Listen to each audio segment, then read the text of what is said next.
Bueno, entonces hoy día voy a hablar acerca de alocación de órganos en el trasplante hepático y cómo ha sido la aplicación del MELD en Chile. Como todos sabemos, hay un desbalance entre la oferta y la demanda de órganos, lo cual hace que los pacientes vayan aumentando en la lista de espera y se deterioran en ella y eventualmente pueden fallecer en la espera. Por lo tanto, se hace necesario organizar esta lista de espera.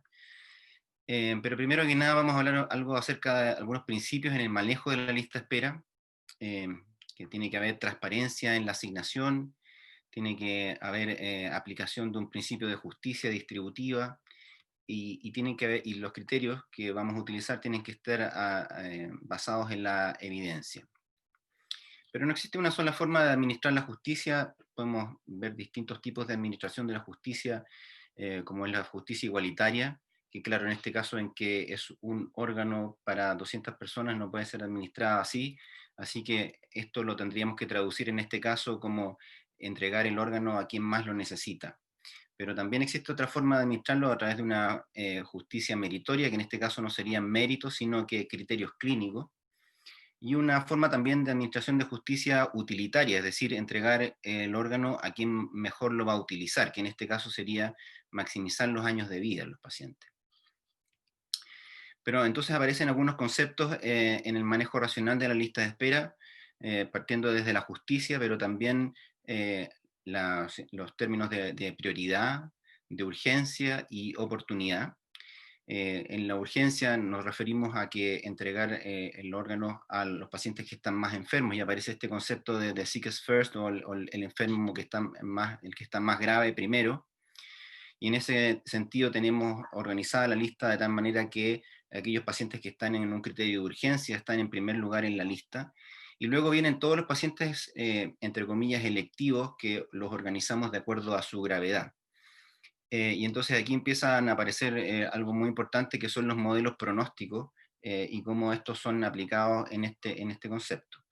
Eh, y también por otro lado, la oportunidad, es decir, que el trasplante no sea ni muy pronto ni muy tarde, es decir, un momento en la evolución de la enfermedad en la cual la supervivencia con trasplante sea mayor que sin trasplante, y también que el paciente no sea demasiado enfermo y que en el fondo se beneficie del trasplante, o sea que su supervivencia sea mayor a 50% a 5 años. Existen muchos modelos pronósticos en la cirrosis, en particular los aplicados a trasplante hepático.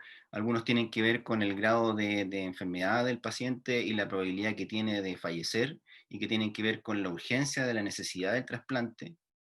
Los primeros modelos que conocemos son los de Child y Darcot, que posteriormente fue modificado por Pugh. Después tenemos el MELD con todas sus siguientes modificaciones, es decir, el MELD sodio, y así también otras aplicaciones de otros scores o de otros factores independientes del MELD, que también son factores independientes de mortalidad, como es el MELD sarcopenia, y más recientemente otros scores pronósticos que tienen que ver con la gravedad de los enfermos, como el score de Cliff Sofa.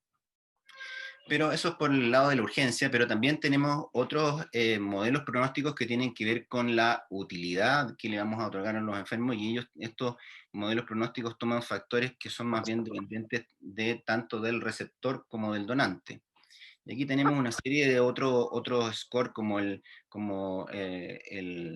Donor Risk Index o el DRI, el VAR, el DMELD, que es este cálculo de la multiplicación del MELD por la edad del paciente, el SOFT, el Futility Score, y también más recientemente el modelo que están aplicando en Reino Unido, que es el Transplant Benefit Score. Lamentablemente no voy a tener tiempo de hablar de todos estos scores, me voy a tener que centrar en el MELD, pero en el fondo mencionarles que en el fondo el MELD es un modelo pronóstico dentro de la cirrosis que está dirigido a ver la gravedad de los pacientes y que se utiliza como un modelo de urgencia en el trasplante. ¿Cómo partió esto del MELD? En el fondo, en Estados Unidos también inicialmente se organizaban los pacientes de acuerdo a su child, y de acuerdo si estaban o no hospitalizados, si estaban hospitalizados en UCI o no, y entonces empezaron a ver que esto no era un buen predictor de mortalidad, y entonces empezaron a buscar qué score pronóstico podían ser utilizados, y ahí entonces apareció este score, que inicialmente es un modelo que predice la mortalidad después de la instalación del TIPS. Entonces, publicado en el año 2000, es un modelo que incluía creatinina, bilirrubina, INR y la causa de la cirrosis, y podía discriminar muy bien entre qué pacientes iban a ir muy bien con el TIPS versus otros que a pesar del TIPS igual iban a fallecer. Y entonces, bueno, después hubieron algunas modificaciones de este score, le sacaron la parte de la causa de la cirrosis y se quedaron solamente con la creatinina, la bilirrubina y el INR, y entonces este score pronóstico fue aplicado por primera vez en Estados Unidos a partir del año 2002 como un modelo de alocación. Muy tempranamente ya Italia también adoptó este mismo modelo, el año 2005 en Argentina también se adoptó este modelo. ¿Y qué pasó después de la introducción del MELD en Estados Unidos? Bueno, lo primero que pasó fue que disminuyeron los pacientes que estaban alistados que tenían un MELD menos de 10, y los pacientes que tenían MELD de más de 20, en el fondo también fueron aumentando. Esto porque después en otros trabajos posteriores mostraron que a medida que el MELD iba aumentando, el beneficio del trasplante, es decir, este gap entre la supervivencia con trasplante versus la supervivencia sin trasplante, era cada vez mayor a medida que iba aumentando el MELD. Y al contrario, mientras menos el MELD, el beneficio de la supervivencia con trasplante no era tan claro. Y de hecho, después con menos de 15 se vio que en realidad el beneficio del trasplante no era tan claro. Este es un trabajo español que muestra en el fondo que el MEL resultó ser un buen predictor de mortalidad a 3 meses, en pacientes, particularmente en pacientes en lista de espera de trasplante hepático, y vemos cómo los pacientes que tienen un MEL de 40 tienen una probabilidad muy baja de supervivencia a 3 meses versus los pacientes que tienen un MEL más bajo. Esto ya es con el MEL corregido, en el fondo, que incluye solamente creatinina, bilirrubina e INR. Este otro trabajo también español que muestra que en el fondo los distintos grupos de MEL tienen supervivencias diferentes a un año. Vemos como los MEL entre 11 y 15 tienen una baja mortalidad versus los pacientes que tienen ya un MEL más alto. Y la exactitud pronóstica de mortalidad era muy superior del MEL versus el CHILD. Entonces aquí el área bajo la curva del MELD era de 0,83 versus el área bajo la curva del CHILD que era 0,7. En Argentina también mostraron también que la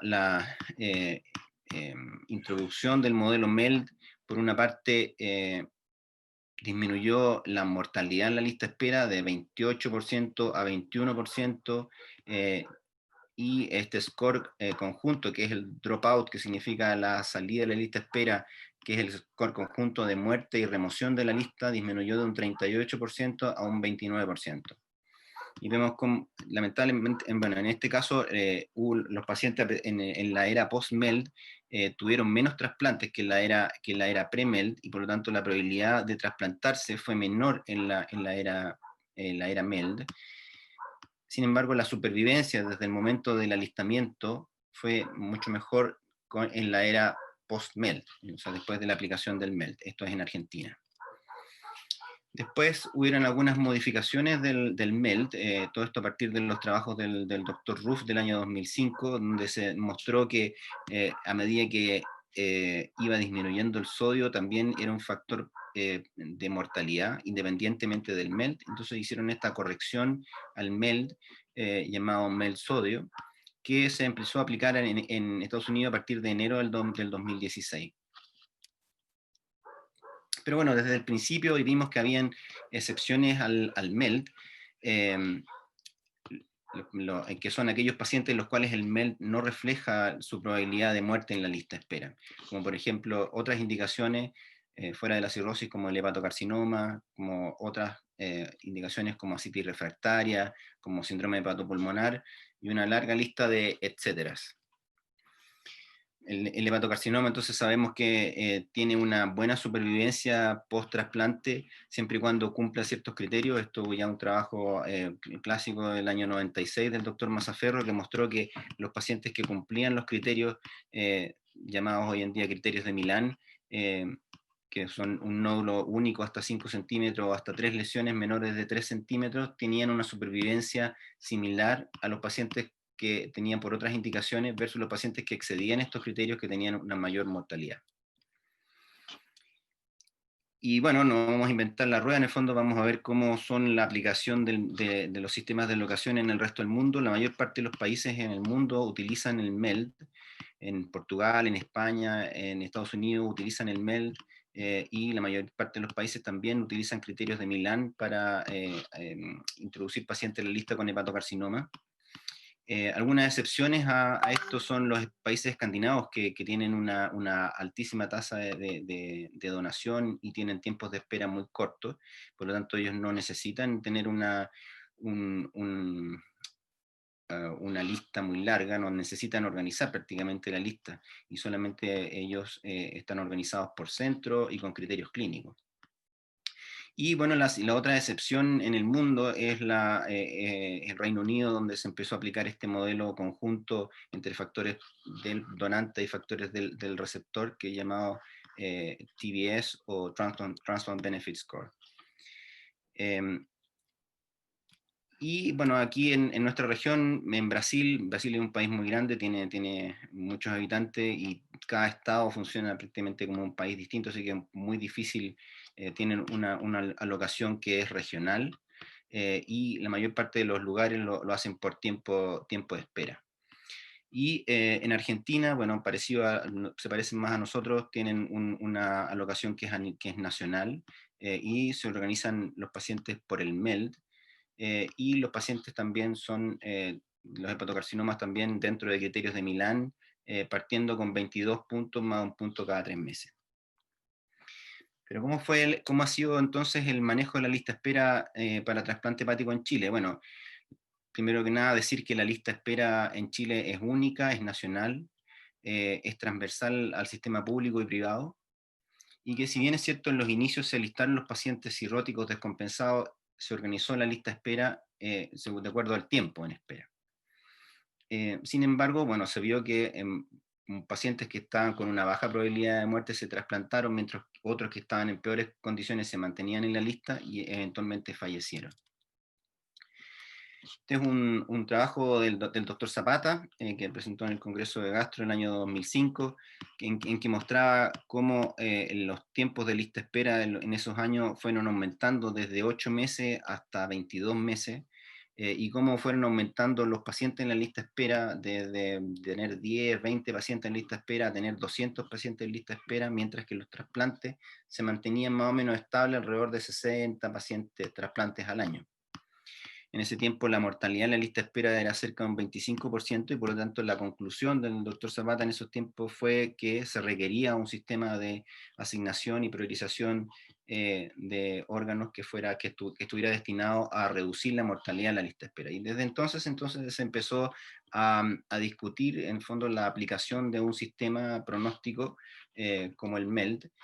En el año 2010 se publicó las guías de la Sociedad de Trasplante, donde mencionan en el fondo el MELD, pero no fue sino hasta octubre del año 2011 cuando se implementó definitivamente la aplicación del modelo MELD en Chile. Y en el año en diciembre del 2016 cambiamos y adoptamos el sistema MELD Sodio. Y bueno, como les decía, desde un principio tomamos en consideración las excepciones al MEL, que son aquellos pacientes en los cuales el MEL no refleja la salida de la lista de espera, como el hepatocarcinoma, y otras excepciones no hepatocarcinoma. Consideramos al hepatocarcinoma dentro de los criterios de inclusión para aquellos hepatocarcinomas mayores de 2 centímetros que cumplían los criterios de Milán, y a ellos les asignamos un puntaje de acuerdo a lo que nosotros estimábamos que tenían un estimado de mortalidad y probabilidades en la lista de espera, y en este caso nosotros le otorgamos 20 puntos más un punto cada 2 meses. Y otras excepciones, cada una con su puntaje y con su progresión diferente: el síndrome hepatopulmonar, la hipertensión portopulmonar, la citis refractaria, la encefalopatía hepática crónica, prurito refractario, enfermedad hepática poliquística, etcétera. Todas tenían también puntajes operacionales. ¿Y cómo fue la evolución de la lista de espera de trasplante hepático en Chile? Bueno, los primeros años vimos cómo los pacientes iban aumentando progresivamente, mucho los pacientes, la lista de espera, mientras que los trasplantes se mantenían más o menos estables. Esto hasta la introducción del MELD, donde efectivamente salieron de la lista aquellos pacientes que no estaban tan graves, que tenían MELD bajo, y desde entonces se mantuvo la lista más o menos bajo, pero siempre los trasplantes se han mantenido relativamente estables. En el año 2016, como le dije, en diciembre se introdujo el MEL sodio, y bueno, en los últimos años ha ido aumentando la cantidad de pacientes, nuevamente la cantidad de pacientes en lista de espera, probablemente relacionado más con el acceso al trasplante. Bueno, el año pasado tuvimos un muy buen año, y se hicieron hartos trasplantes, pero obviamente, como sabemos, después de la pandemia ha caído drásticamente nuevamente la tasa de donación. Entonces hicimos un estudio comparativo entre un periodo pre-MELD, que fue entre el año 2005 y el año 2010, y otro periodo post-MELD, que es entre el año 2011 y 2017, donde vemos cómo, bueno, algunas cosas, aquí hay 675 pacientes alistados, adultos electivos, versus 615, la edad promedio más o menos se mantuvo parecido, 54 años. eh, Hubo en el primer periodo había muchos más hombres, cerca del 60% eran hombres, versus en el periodo MEL, donde el 55% son hombres. Eh, Hubo un aumento significativo en el número de hepatocarcinomas que alistamos, de 17% a 27%. Los trasplantes hepáticos en realidad en la lista de espera son más o menos parecidos. En realidad se trasplantaban en el periodo pre-MEL del 50%, y más o menos lo mismo en el periodo post-MEL. Y lo que sí hubo en diferencias estadísticamente significativas fue en los tiempos de espera. El tiempo promedio de espera en el periodo pre-MEL fue de casi 600 días versus 323 días promedio en la era post-MEL. Las indicaciones, algunas cosas se mantuvieron más o menos parecido, las etiologías, el alcohol más o menos parecido, 12-15%, los virus disminuyeron un poco, particularmente el virus C, de 15 a 10%, el NASH aumentó, yo diría significativamente, de 17 a 28%, esto probablemente porque muchos de estos que considerábamos criptogénicos antiguamente hoy los consideramos NASH. Y otras etiologías como autoinmunes se mantuvieron más o menos parecidos, y las etiologías colestásicas también. Pero respecto a la indicación del trasplante, bueno, en el periodo pre-MEL, principalmente pacientes cirróticos, 80% cirróticos, y 17-18% de los pacientes eran con hepatocarcinoma, versus que en el periodo post-MEL aumentaron los pacientes con hepatocarcinoma a un 28%, y los que están acá en morado, los cirróticos, estos son los que realmente se priorizan de acuerdo a su MEL, versus aquí son otros pacientes cirróticos que se priorizan de acuerdo a otras excepciones. Las principales causas de excepción en estos casos fueron encefalopatía hepática recurrente, ascitis refractaria, pruritos intratables, enfermedad poliquística, colangitis recurrente, síndrome hepatopulmonar y otros. Y aquí vemos la probabilidad de trasplantarse cada una de estas excepciones. La encefalopatía hepática recurrente 45%, ascitis refractaria 46%, y así. Y los tiempos de espera también para estas etiologías también fueron diferentes. Esto tiene que ver con el puntaje que le asignábamos, en el fondo. Vemos que los tiempos de espera en cada una de estas excepciones algunos fueron, incluso en las colangitis recurrentes, 800 días de espera. Esto, una de las cosas más interesantes es que, bueno, como vimos que efectivamente después de la introducción del MELD, la probabilidad de trasplantarse fue mayor en el periodo post-MELD, en el fondo, o sea, a largo plazo era parecido, pero en realidad los pacientes se trasplantaban antes. Sin embargo, la mortalidad es mayor en el periodo post-MELD, probablemente porque estos pacientes estaban más enfermos que los pacientes que se listaban anteriormente antes de la aplicación del MELD. Sin embargo, la supervivencia post-trasplante se mantuvo parecida e incluso diría que tal vez un poco mejor. Los verdes son aquí, son el periodo post-MELD, tal vez un pelo mejor, aunque esto en realidad no fue estadísticamente significativo. La supervivencia desde el momento, desde el alistamiento en el periodo pre-MELD y post-MELD en realidad no varió mucho, tal vez un poco mejor en el periodo post-MELD, pero tampoco mucho mejor. Y si nos centramos ahora en el periodo MELD, vemos cómo en realidad los pacientes cirróticos, sin excepción, tienen todavía una alta mortalidad en la lista de espera, tienen un 45% de mortalidad al año, con periodos de promedio de espera de 240 días, versus los hepatocarcinomas, que tienen una mortalidad menor al año de 33% y un tiempo de espera promedio de 380 días, y otras excepciones 29% de mortalidad al año y un tiempo de espera promedio de 313 días. Ahora, centrando en el periodo MELD, particularmente en el grupo de pacientes que efectivamente se priorizan por MELD, el MELD resultó ser un buen predictor de mortalidad a 3 meses en este grupo particular de pacientes chilenos alistados para... Yo no escucho. No escucho el simposio. De repente dijo que había problemas con el audio.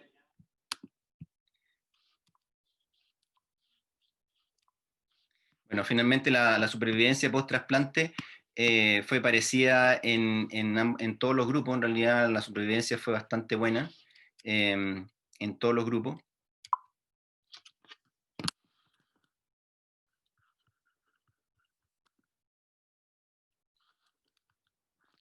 Y bueno, para concluir, el sistema actual de priorización en Chile tiene una normativa que es clara, que es transparente, que está consensuada entre los distintos grupos de trasplante hepático. El MEL resultó ser un buen predictor de mortalidad a mediano y corto plazo en los pacientes cirróticos alistados para trasplante hepático en Chile. La introducción del MELD como este método de priorización disminuyó los tiempos de espera y aumentó la probabilidad de trasplantarse. Sin embargo, la mortalidad en lista de espera no ha mejorado mucho.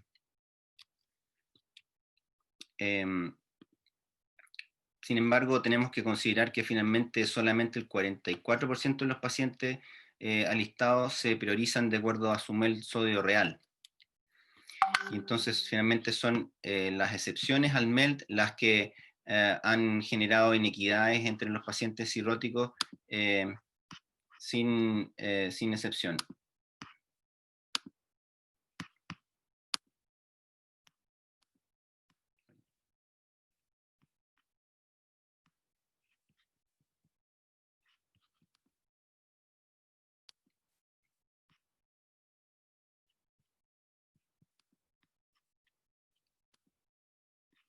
Perdí.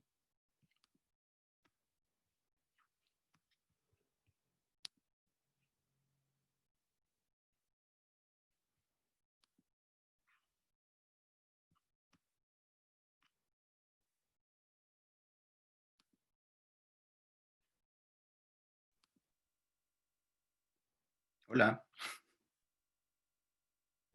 ¿Se escucha, Rodrigo? ¿Se escucha?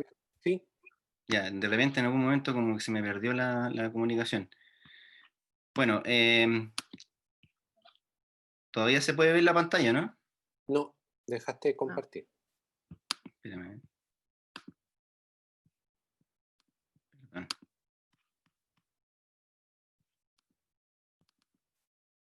Ahora sí. ¿Ahora sí? Ya. Perdona. Bueno, entonces finalmente la conclusión es que solamente un 40% de los pacientes alistados se alistan de acuerdo a su MEL sodio real, y son en realidad, yo creo, las excepciones al MEL las que han generado más inequidades en los pacientes cirróticos sin puntajes de excepción y otras causas de excepción. Y por lo tanto, en realidad yo creo que es muy importante ajustar cuidadosamente los puntajes que agregamos de excepción a este MEL operacional. Y bueno, decir que el principal foco de inequidad sigue siendo la baja tasa de donación. Eso es todo, muchas gracias. Muchas gracias, doctor Wolf, por la excelente presentación. Vamos a dejar las preguntas para el final, así que le doy paso ahora, si puede dejar de compartir la pantalla para que el doctor Rodrigo Zapata pueda compartir. Ok, bueno, primero que nada quiero agradecer a la Sociedad Chilena de Trasplante la invitación a este debate. Vamos a ver si podemos transformarlo en debate, porque la información que ha presentado el doctor Rodrigo Wolf es muy potente, basado en la evidencia, y todos tendríamos que probablemente pensar en irnos para la casa y decir el sistema MED permite claramente, con mucha evidencia, satisfacer las necesidades de un sistema que mide la gravedad de la enfermedad y podemos quedarnos tranquilos. Yo en esta presentación voy a tener que hacer exactamente lo contrario, demostrarle que el sistema MELD lo que intenta es básicamente administrar un sistema de bastante pobreza, y toda la literatura que ustedes han visto acá, gran parte, nace de países en los cuales la tasa de donación es muy distinta a la realidad de lo que tenemos en países como Chile y en Latinoamérica. Por lo tanto, como siempre en la evidencia, hay que tener mucho cuidado con dónde se afina, con dónde se realizan los estudios que tratamos de interpretar. Voy a partir con un conflicto de interés, simplemente decirles que he sido un defensor acérrimo del MELD en el trasplante desde el año 2000 que volví de mi beca fuera de Chile. De hecho, coincidió con la implementación del MELD en Estados Unidos, donde me formé, y colaborando desde ahí en adelante con algo que parecía una situación de injusticia, de tratar de darle a los enfermos más graves el hígado en forma más bien prioritaria. Sin embargo, luego fuimos viendo que existían algunos problemillas, y pasaron más años y ahora vemos cada vez más problemas. Así que mi misión es tratar de mostrarles que esto que parecía resolver los problemas, la verdad que no lo ha resuelto. Voy a pasar muy rápido, el doctor me ha ayudado mucho en algunas partes de la ponencia. Esta es la historia del trasplante hepático en el mundo, años 63 a 67. El doctor Stalzer es catalogado como una persona con probable demencia al intentar hacer trasplante hepático. Fracasó con los primeros 5, fallecieron muy rápidamente, y los primeros trasplantes ya exitosos parten en el año 67, logrando tasas de sobrevida de sobre 18 meses. Después parte en el mundo hasta el año 70, ya van 33 trasplantes, ya comienza Inglaterra, Francia, Alemania, con tasas de sobrevida hasta 20% a 5 años. Aparecen los criterios de Harvard de muerte cerebral que permiten ampliar lo que son la expansión de donantes. Aparece la ciclosporina, un gran hito en un grupo de Inglaterra, de Roy Caln, que permiten lograr una mejor inmunosupresión, mejora el manejo intensivo, mejora la selección de pacientes, y ya el año 83 el NIH por primera vez declara claramente que el trasplante hepático es una alternativa válida en enfermedad terminal hepática. El año 84 aparece, ya se forma la UNOS, ya estaba el Eurotransplant hace tiempo en Europa, y la WHO declara un estado de principios generales de cómo hacer trasplante y cómo hacer la alocación, y la realidad actual es que tenemos más de 33.000 trasplantes hepáticos cada año en el mundo, con sobrevidas que superan los 80% a 5 años. ¿Se escucha bien, cierto? Sí, correcto, se escucha bien. Esta es la resolución de la Asamblea de Génova, 3 años después de la declaración del NIH, y los conceptos que guían la organización del sistema de trasplante van con las siguientes guías. Principio número 9. La alocación de órganos debe ser guiada por criterios clínicos, los tenemos. Normativas éticas, las tenemos, sin elementos de financieros ni otras consideraciones que puedan alterar el orden. Las reglas de alocación definidas apropiadamente deben ser equitativas, como lo dijo el doctor Wolf, justificadas y transparentes. Principio número 11. La organización y ejecución de la donación y la actividad de trasplante, como también los resultados clínicos, deben ser nuevamente transparentes, abiertos a escrutinio y manteniendo el anonimato de los donantes y recipientes. Así que estas cosas son los principios básicos que se han repetido desde el año 1987 en más de 10 declaraciones sucesivas de la Organización Mundial de la Salud y la OPS. Aquí está el concepto de que el trasplante logra mejorar la sobrevida y la calidad de vida, que ha logrado mejorar la eficacia, es costo efectiva, ha aumentado su demanda en los últimos años, pero hay variaciones importantes en las distintas regiones y hay aún una cantidad importante de la población humana que no tiene acceso al trasplante. También nos dice que existe la necesidad de mejorar la donación cada vez más, ha mejorado, pero necesita aún mejorar, y la disponibilidad de donantes, y existen en muchos lugares falta de programas nacionales de trasplante y competencias para lograr de alguna forma los mejores resultados en trasplantes. Y por supuesto el tema financiero. Ahora, la asignación de órganos, sin lugar a duda, y lo ha dicho el doctor claramente, mejora la calidad de vida de los pacientes y mejora y obtiene una sobrevida de los pacientes en forma adecuada. Pacientes que de lo contrario se morirían. Como es un bien escaso, muchos lo necesitan, lo sabemos, hay pocos donantes, se produce la necesidad de tener un sistema justo de asignación. Justicia. Esto es como un supermercado, así lo puse de hecho en presentaciones previas. Si hubiera un bien que estuviera disponible en todas partes, probablemente y para todos en forma rápida y expedita, no haríamos cola. Pero el problema es que el bien es bastante limitado y eso significa hacer una cola. Y la cola puede ser hecha de varias formas. Podemos tener por el tamaño de las personas, por la edad de las personas, por el género, por la necesidad, etc. Y ahí está la importancia en que en el fondo haya un sistema de asignación razonable a un bien que determina eventualmente la vida y la muerte. Y eso tiene que estar mediado por la equidad, la justicia distributiva, transparencia y no discriminación. Y ahí aparece el concepto, el primero, el más grave.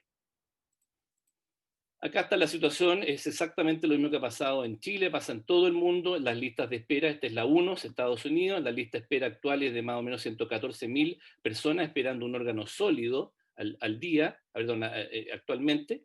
20 personas se mueren esperando en la lista de espera cada día en Estados Unidos, se hacen 40.000 trasplantes de órgano sólido al año, este ha sido el récord porque ha ido aumentando, ustedes ven los trasplantes, y los donantes también han ido aumentando y cada donante además ha entregado muchas veces más de 2,5, 3 órganos.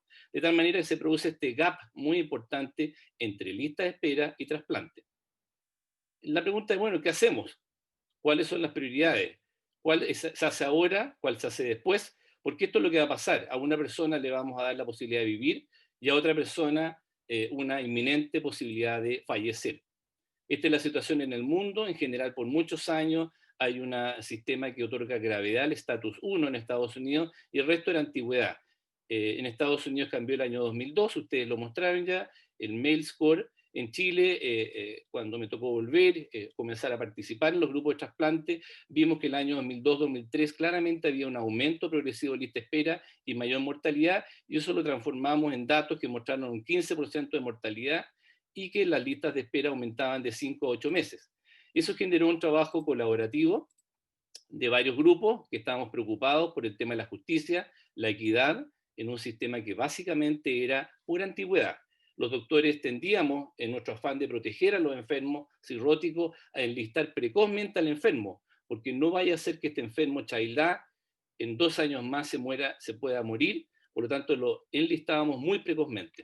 La lista de espera entonces aumentó en 7 veces en 5 años, aquí ustedes ven la lista de espera, los mismos datos, y el número de trasplantes solamente aumentó en 2 veces. Esa es la gran problemática, aumentos de lista de espera y aumento de mortalidad en pocos años a 25%. That's not fair, como dirían en cualquier parte del mundo. La mortalidad, entonces, al año 2006, nos juntamos todos los grupos de trasplantes en Chile, tuvimos la oportunidad de demostrar con datos ante el Ministerio de Salud que era necesario implementar un sistema. El MELD, sin lugar a duda, basado en la evidencia, era el sistema más adecuado de asignación de órganos, ya estaba probado por 4 años ya en Estados Unidos, en algunos países de Europa, y se generó este documento general de trasplante, de indicaciones, contraindicaciones, hablando mucho de un sistema de alocación que era transparente y que era objetivo. Desaparecía la citis y la encefalopatía, que muchos grupos tendían a sobreestimarla con la idea de poder darle más puntaje por child. Y aparece el MEL del 2011. Entonces aquí están los principios de justicia, darle a todos por igual. El problema es que van a haber algunos como un niño, o aquí en este caso un cirrótico avanzado, que no va a poder ver nada o no va a poder hacer nada con ese principio de igualdad. Tenemos también el principio de equidad, que parece mucho más razonable. Algunos ya ven la cancha del partido de fútbol, otros lo ven parcialmente y los ayudamos un poco, y al que está muy gravemente enfermo, cirrótico, lo ayudamos más. Ese es lo que es la equidad, el concepto de darle al que más requiere, the sickest first principle. El concepto de alocación debe ser transparente, abierto y evaluable en el tiempo, eso es muy importante, que esté transparente, hay una institución que lo organice en forma adecuada, y la herramienta a definir tiene que ser objetiva, replicable, precisa, universal, sin varas de género, de raza, de condición. Voy a presentarles ahora la evidencia para decirle que nada de eso se cumple en la situación actual, salvo probablemente la transparencia en el sistema. Ahora, podemos comparar Chile, que está en el puesto aquí,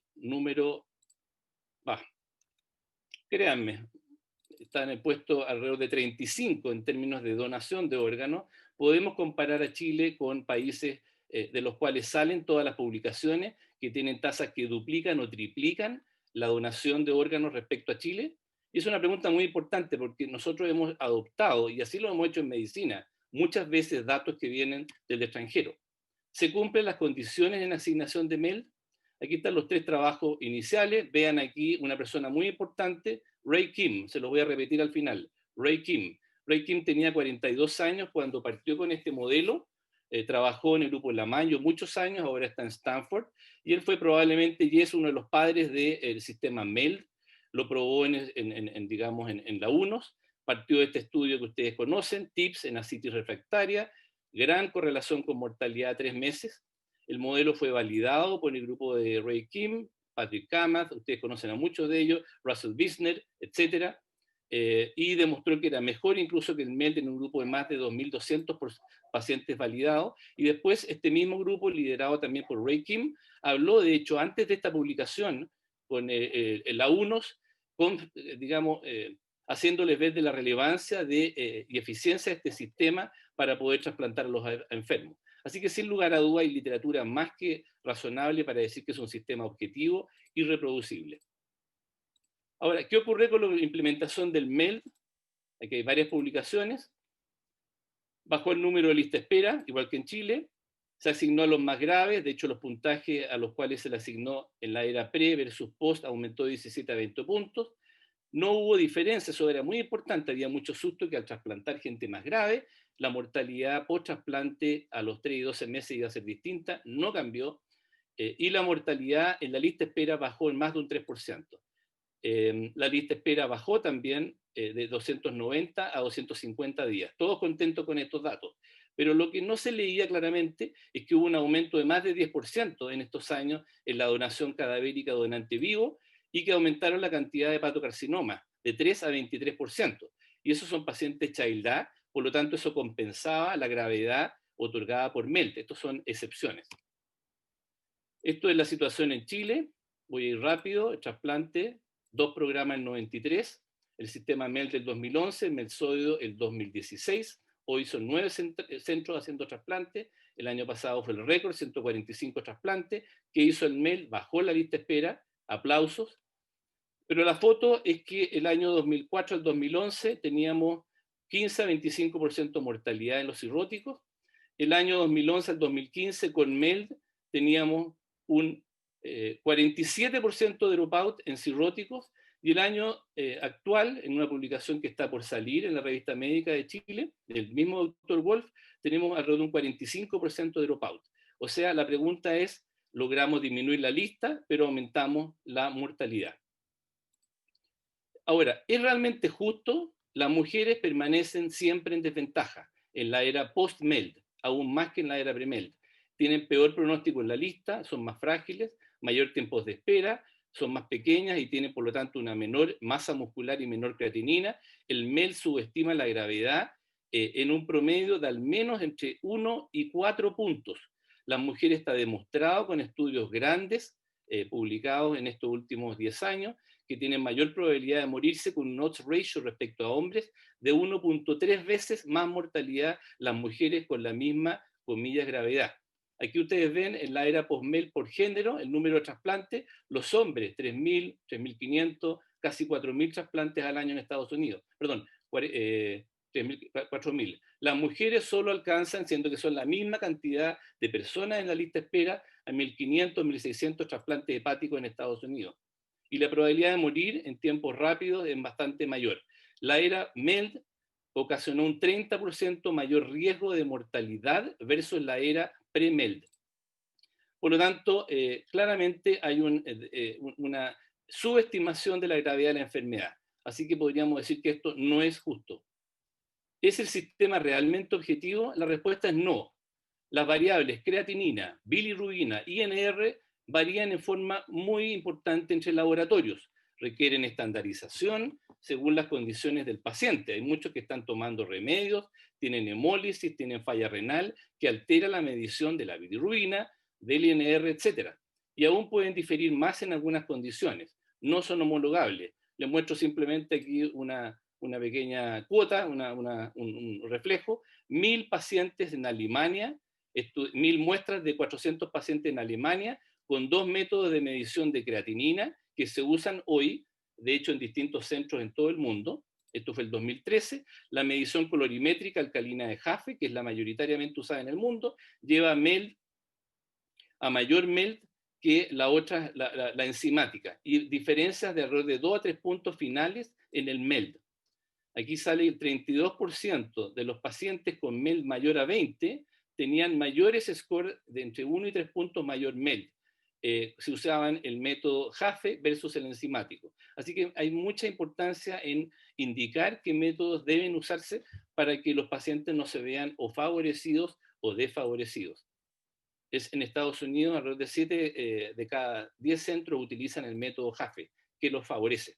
Así que ustedes ven, la ictericia, por ejemplo, altera las mediciones de creatinina dependiendo del método que estemos usando, enzimático o el método Jaffe. La hemólisis altera también en varios miligramos la situación. La lipemia también altera. Los medicamentos, la rifampicina, levodopa, algunos derivados prolina, ascórbico, pueden modificar también en forma significativa las mediciones enzimáticas. Así que la verdad, no podemos efectivamente comparar un paciente que se está haciendo un examen en el laboratorio A versus el laboratorio B. ¿Es eso justo? No. ¿Es realmente objetivo y replicable? El INR fue usado para tratamientos anticoagulantes. No ha sido validado del todo para evaluar la gravedad de la enfermedad hepática, y eso lo dicen todos los expertos en el mundo. Hay un 20-30% de variación del INR dependiendo de los laboratorios, lo cual implica hasta 5 puntos de diferencia en el MELD. Este es un trabajo de James Trotter, un gran hepatólogo que se ha replicado en varios otros estudios. 29 pacientes en lista de espera en la Universidad de Colorado, esto es del año 2004. La sangre del mismo paciente se mandó a 3 laboratorios universitarios distintos para medir lo mismo, bilirrubina, creatinina y INR. Hubo un 26% de diferencias en el INR entre los distintos pacientes. En el laboratorio 1, el MEL promedio era de 13.6% puntos en los 29 pacientes. En el laboratorio 2, promedio de 14.7, y en el laboratorio 3, promedio de 17.1. Miren las diferencias. Entre 6 y 29 puntos, este llegaba hasta 33 puntos. Así que hay diferencias muy sustanciales dependiendo del laboratorio. Aquí está la población de pacientes, aquí están los instrumentos medidos, uno es de Roche, otro es Unitaki, y ustedes ven la diferencia. En laboratorios, los mismos pacientes tienen resultados de INR distintos, y por supuesto eso gatilla un resultado distinto en el MELD. Así que decirle al doctor Wolf que el MELD requiere ser realizado en forma lo más objetiva para que pueda ser comparable. Y estos trabajos demuestran que no es justo. El sistema del sodio, mediciones de sodio.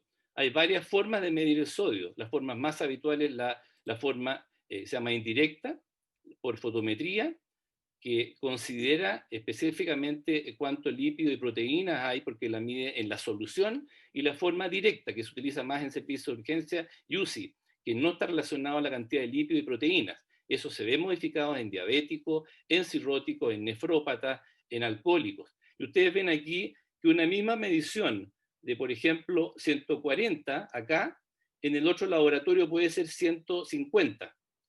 hay mediciones que son bastante distintas y depende de dónde y en qué laboratorio y con qué técnica yo utilizo la medición de sodio, porque hay grandes diferencias que son sustanciales. Y eso tampoco se dice en la letra chica. Lo otro que tampoco se dice es que el valor del MELD claramente ha disminuido en la era del MELD.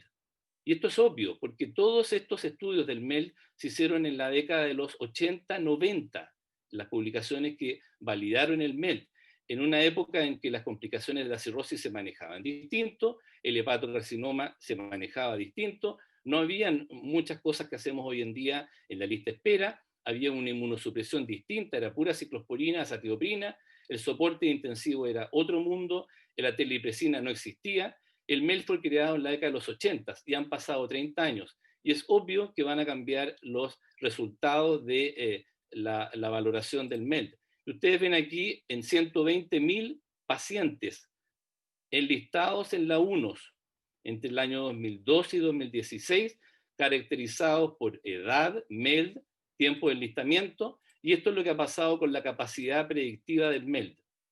De ser un ROC, un C-statistic de 0,8, 0,81, en el año 2014, estamos hablando de 120.000 pacientes, las curvas ROC, que prevé la mortalidad a 3 y 12 meses, ha bajado a un 0,7 en forma absolutamente significativa. Así que es muy importante decir que el MELD ha deteriorado su capacidad predictiva en aras de la justicia, digamos, de estos pacientes que son enlistados. Y más encima podemos decir que la edad de los pacientes aumentó, los virus C fueron cambiando, hay un montón de cosas que se pueden ir diciendo. El MELD, a pesar de todo, es un score con capacidad predictiva razonable, pero la exactitud está reduciéndose en forma importante. Voy a pasarme esto. This is not fair. Ahora aquí tenemos al doctor Ray Kim, lo que mencionamos al principio. Este es el padre, podríamos decir, el papá del MELD. Junio del 2020 hizo una brillante presentación en un congreso internacional donde ve cómo se rompe y se destruye el MELD a lo largo de las últimas 2 décadas, tanto para mujeres, el MELD real para todos, y el MELD sodio y MELD real para las mujeres. Hay una disminución de las curvas ROC y la capacidad predictiva de mortalidad. ¿Para qué hablar de la disparidad de género? Ustedes ven aquí de los años desde que se activa un hombre hasta que y una mujer, y ustedes ven que hay por lo menos un 15% más posibilidad de que el hombre llegue al trasplante versus a la mujer. Estamos hablando de pacientes enlistados. Lo mismo la mortalidad y remoción de las mujeres. Las mujeres son drop out, fallecen o no llegan al trasplante en un 15% más que los hombres, y lo mismo la mortalidad. O sea, hay una brecha muy importante entre el hombre y la mujer.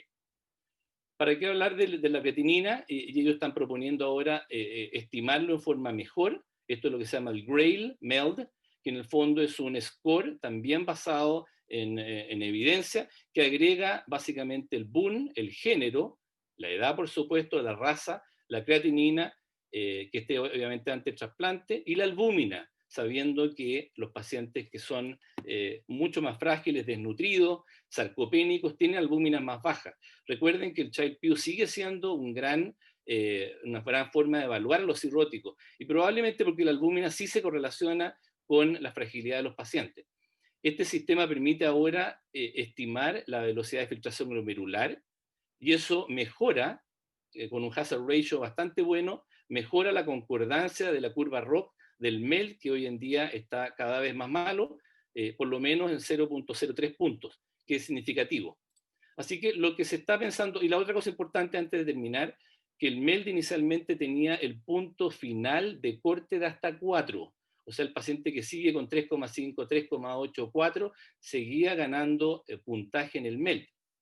Y el tema es que claramente se ha definido por más de 20.000 o 30.000 pacientes cirróticos estudiados por este mismo grupo de Stanford, que el riesgo de muerte claramente aumenta linealmente en relación a la creatinina, pero llega un momento en que por mucho que aumente la creatinina sobre 3, da lo mismo, ese paciente tiene la misma mortalidad que bajo 3. Por lo tanto, el punto final de consideración de MELD debiera ser hasta una creatinina de 3. De ahí para arriba no debiera darle puntaje adicional. Por ello, lo que se está definiendo, y esto se está definiendo en este momento en la UNOS, y esto probablemente va a ir a definiciones concretas antes de fin de año. Hay una propuesta de un grupo multicéntrico de crear el MEL 3.0 en base a listas de espera de 2 años, con más de 28.000 pacientes en total, cohorte de desarrollo y de validación, por el mismo padre del MEL, que obviamente se ha dado cuenta que el sistema no era bueno, y estos son los resultados muy preliminares que muestran un P de alta concordancia. Sigue estando la bilirrubina, la creatinina, por supuesto, y el INR, pero aparece el género como algo muy, muy importante, aparece obviamente el sodio y aparece la albúmina. El ser mujer no subestima el MEL según este MEL nuevo, del cual vamos a saber muchas cosas. Si la bilirrubina está muy alta, la hiponatremia ya no va a aportar mucho, y si la creatinina está muy alta, la albúmina tampoco va a aportar mucho. Así que eso va creando una situación como de mayor concordancia. Y ustedes ven que las cohortes de validación y de desarrollo, el MEL 3.0 saca ventaja claramente con un P significativo, según estos estudios con más de 30.000 pacientes. ¿Cómo mejorar el MEL? Estos han sido todos los intentos, podemos estar mucho rato, pero al final del día, si el sistema MEL fuera tan bueno, no requeriría tantos cambios. ¿Cuáles son las excepciones? Montones. Nuevamente, hay más excepciones que pacientes que entran al sistema MEL. Por lo tanto, el MEL no está siendo capaz de cubrir a los enfermos. Así que, en resumen, lo bueno y lo malo y lo feo. Esto es una película clásica del año 66, italiana, española, alemana. Aquí está la tumba donde se supone que se iba a encontrar el Santo Grial con $200.000 en monedas. Hay 3 personas buscándolo. Lo bueno es que el MEL es más objetivo, lo hace más transparente, evalúa la gravedad y parece darle, obviamente, a los más graves, no siempre, cierta mayor justicia. El bias es el hepatocarcinoma. Lo malo, que se propuso con un sistema objetivo. Acusaron al Child de ser subjetivo. Sin embargo, la albúmina es bastante objetiva. Y la creatinina, la bilirrubina y el INR varían en forma notable, con puntajes de no menores, 4, 5 puntos de bilirrubina según el laboratorio. Hoy hay más excepciones que enlistados por MEL real. Esta es una super ley con miles de modificaciones. Y lo feo o feísimo es que el MEL mantiene una gran discriminación, gran inequidad y es inaceptable. Discrimina a las mujeres, discrimina a los niños, los PEL están en desventaja frente a los adultos, las complicaciones de hipertensión no son censadas por este sistema, los sarcopénicos tampoco, de tal manera que en esta era actual parece muy importante cambiar las reglas del juego. Volviendo a esta diapositiva, principio de justicia, mal. Sistema de alocación, sí, de acuerdo, transparente, evaluable en el tiempo, la herramienta no pasa la barrera. Quiero hacer este homenaje al sistema MELD, no lo logré hacer, que ve pronto, en los próximos meses, su fallecimiento por el mismo padre quien lo creó, Ray Kim. Y aquí un llamado a hacer lo más importante que debe ser probablemente trabajar con la donación. Voy a ir al tema de la negativa familiar. En Chile tenemos 59% negativa familiar al momento de un donante potencial. En España eso es 13%, en Estados Unidos es 20%. Ese es un gran tema, uno de los temas. Eso ha ido mejorando con el tiempo. Si la tasa de donación chilena aumentara de 10 a 15, tendríamos 90 donantes adicionales. Si la tasa subiera a 22, como es en Uruguay por millón de habitantes, tendríamos 216 donantes adicionales. Si la tasa subiera como a Bélgica, tendríamos 360 donantes adicionales. Y si la tasa subiera como España, lo cual es imposible, pero quisiéramos tenerlo, serían 600 donantes adicionales.